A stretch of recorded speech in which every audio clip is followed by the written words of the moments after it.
Dude movie ఎలా ఉంది? So cinema రివ్యూలోకి వెళ్ళే ముందు ఇలాంటి సినిమా రివ్యూస్ కోసం మన బంటి టాక్స్ ఛానల్ని సబ్స్క్రైబ్ చేసుకోవడం మర్చిపోదు. సబ్స్క్రైబ్ చేశారు కదా, థ్యాంక్ యూ. ఇక సినిమా విషయానికి వస్తే సినిమా అయితే చాలా బాగుంది భయ్య.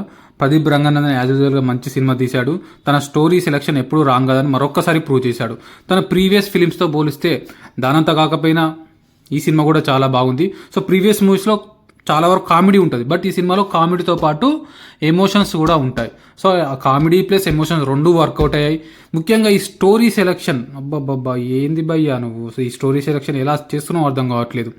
ఇలాంటి స్టోరీని టచ్ చేయాలంటే గట్స్ ఉండాలి. సో మన తెలుగులో అయితే అలాంటి గట్స్ ఎవరికి లేవు అని అనుకుంటున్నాను, ఎందుకంటే ఆ స్టోరీ లైన్ అలాంటిది అన్నమాట. మన తెలుగులో అయితే అసలు ఎవరు టచ్ కూడా చేయలేరు ఇలాంటి స్టోరీ లైన్. అలాంటి స్టోరీ లైన్ మీరు తీసుకొని మీరు ఎగ్జిక్యూషన్ చేసేసి హిట్ కొట్టేశారు భయ్య. సినిమా అయితే చాలా బాగుంది. ఫస్ట్ హాఫ్ మొత్తం కామెడీతో నిండిపోయి ఉంటుంది, సెకండ్ హాఫ్లో ఎమోషన్స్ బాగా వర్కౌట్ అయ్యాయి. సో ఓవరాల్గా అయితే సినిమా బాగుంది. సో మీరు ఎలాంటి డీవియేషన్స్ పెట్టుకోకుండా మీ ఫ్యామిలీతో కలిసి హాయిగా 2.5 గంటలు సినిమాని ఎంజాయ్ చేసి రావచ్చు. సో సినిమా థియేటర్ నుండి బయటకు వచ్చేటప్పుడు ఒక మంచి ఫీల్తో బయటకు వస్తారనమాట. సో ముఖ్యంగా ఇలాంటి సినిమా స్టోరీని ఇప్పుడు చెప్తే స్పాయిల్ అవుతుంది, కానీ మీరు థియేటర్లో చూడండి, సినిమా చాలా బాగుంది.